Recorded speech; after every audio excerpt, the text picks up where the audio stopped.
gaano mo ang pinapahalaga na iyong katawan, ay ganoon din dapat ang gagawin natin sa ating kalikasan.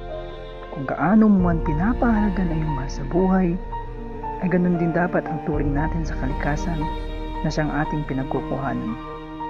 Tunay nga itong mahalaga dahil hindi mo bubuhay ang tao kung ito'y wala. Lalo na't napakagandang titigan sa kahit anong dapit ka pa man, madadama mo ang ganda at sariwa ng kalikasan, kasabay ng pagpuni ng mga ibon, pagsilang ng bagong umaga kasabay ng bagong pag-asa.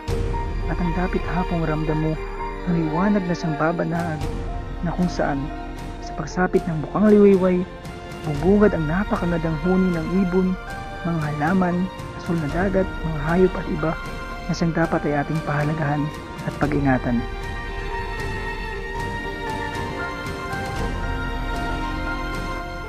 Ang tao at kalikasan ay iisa lamang.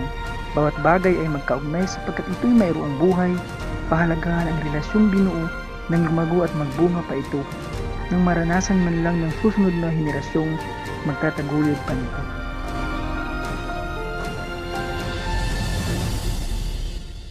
Pagmamahal at pag-aalaga ay dapat nating ipakita. Pagyamanin at paunlarin ang kalikasang pinagkukuhanan ng yaman natin. Mga hayop na likha ni bathala sa kahit anong lupalop ng bansa, sa kahanginan, kagubatan o kadagatan man, ay huwag abusuhin, ito'y payabungin pa natin. Mga puno at halaman ay ating ding pahalagahan. Ito rin ay ating kailangan.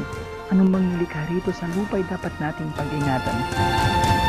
Pahalagahan natin ang kalikasan.